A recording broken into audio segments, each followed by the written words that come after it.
All right, let's just dive straight into this. Welcome to today's Explainer, where we're going to unpack a concept that quite literally defines whether a modern portfolio survives or gets absolutely crushed. We all know the old saying, right? Don't put all your eggs in one basket. But what if the baskets you thought were totally separate are actually tied together by an invisible thread?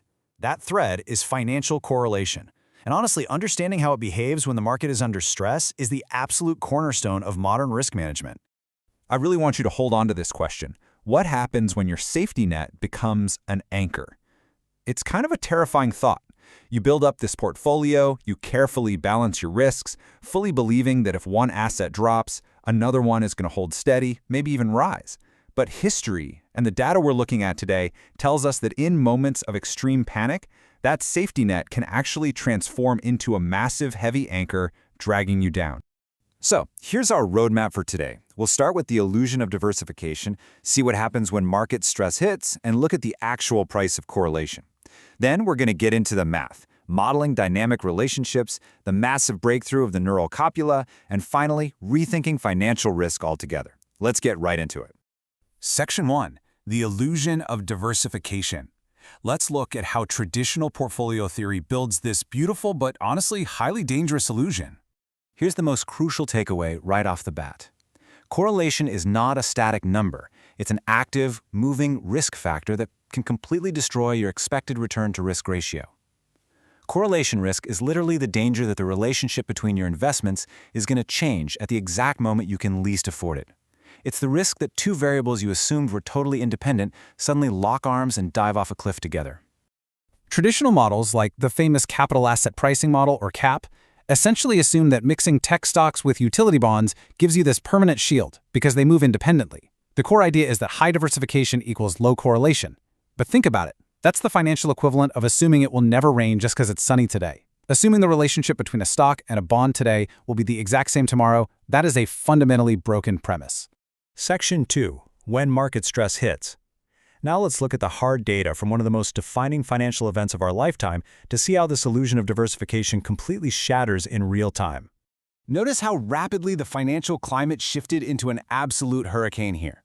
Prior to the crash, U.S. stocks and bonds had a negative correlation, which provided great diversification. But as the crisis deepened, and especially after Lehman Brothers collapsed in September 2008, global panic just spread like wildfire.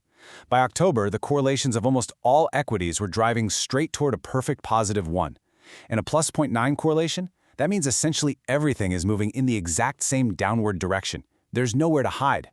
When diversification vanishes, it looks exactly like this. Just look at that massive, terrifying spike on the right side of the chart. That represents rolling 90-day correlations to the S&P 500. See how previously uncorrelated or even negatively correlated assets just suddenly synchronized? This is the flight to safety effect gone totally wrong. When liquidity dries up and pure panic sets in, investors sell absolutely everything they can get their hands on, which forces entirely distinct asset classes to crash together. To put a really fine point on how extreme this gets, 41%. During the 2008 crisis, the correlation of the supposedly ultra-safe AGG investment-grade bond ETF to the S&P 500 skyrocketed from just 4.7% to a staggering 41%. This proves definitively that flight to safety assets can and will fail you. The exact assets investors flooded into for protection suddenly became highly correlated with the crashing stock market. Section 3. The price of correlation. In finance, every risk has a price, right? And correlation risk is no exception. Let's see how the market actually values this dynamic. This stark contrast really highlights the problem. You're essentially paying for an umbrella that mathematically dissolves the exact second it starts raining.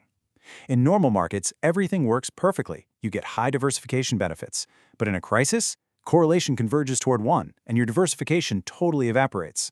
So, how do investors actually protect themselves against a risk that hides during the good times and destroys portfolios during the bad times? This profound finding from researchers Krishnan, Petkova, and Richkin really gives us the answer. It means investors are literally willing to pay a premium, meaning they'll accept lower expected returns for securities that will actually pay out when general correlation is high and the rest of the market is burning. Because investors despise that state of low diversification, any asset that can demonstrably hold its value when everything else correlates and crashes becomes incredibly, insanely valuable. Section 4. Modeling dynamic relationships. Since correlation is clearly a moving target, what are top risk managers actually using today? If you old static models like CAPM are fundamentally blind to this risk, we desperately need better math to build a realistic picture of the market. Instead of drowning in endless parameters from massive portfolios, Nobel laureate Robert Engel's DCC framework elegantly reduces the problem. The dynamic conditional correlation model completely throws out the idea of a static correlation matrix. Instead, it uses autoregressive patterns. That's a fancy way of saying it looks at its own past behavior to predict the future, treating correlation as something that evolves dynamically, day by day, based on recent market shocks. And the true genius here? It boils this incredibly complex multi-asset problem down to just 2 dynamic variables that update every single day. This perfectly maps the anatomy of a crash. Now, forget the traditional stock market alpha and beta you might know for a second. In this specific model, alpha captures the sudden panic. It measures how rapidly correlations respond to a recent market shock. When a crisis hits, alpha spikes. Beta, on the other hand, represents the lingering fear. It controls how long those correlation changes actually persist. So when a crisis happens, alpha drives the correlation up instantly, and beta keeps those assets coupled together for months afterward, completely starving the portfolio of diversification right when it needs it the most. Section 5. The Neural Copula Breakthrough. If DCC was the revolution of the 2000s, neural copulas represent the absolute bleeding edge of modern quantitative finance. To really understand why this is such a huge breakthrough, we have to look back. The rigid Gaussian copula tragically failed the world in 2008. It was used to price complex mortgage derivatives, but it fatally assumed that correlation was just a constant number. When the housing market cracked, that one assumption literally blew up the global financial system. In stark contrast, the neurocopula utilizes hierarchical, unsupervised neural networks. Essentially, it's AI that learns the hidden structures of the data on its own, without human bias. It's dynamic, AI-driven, and designed to adapt to the wildly complex, high-dimensional reality of actual financial data without relying on those toxic, simplified assumptions of the past. This visual is great because it illustrates the actual neural network architecture right from our sources. It cleanly separates the variables before merging them to calculate those complex market dependencies. Notice the input data on the left. It's being split dimension by dimension into those green marginal models. Then, those outputs are fed directly into the blue copula model. It's this brilliant 2-stage process that allows the AI to organically learn the true shape of the data. By breaking the training into these 2 elegant steps, the model successfully maps incredibly complex financial realities. Step 1 figures out the behavior of individual assets all on their own. Then, Step 2 figures out how they interact and move together.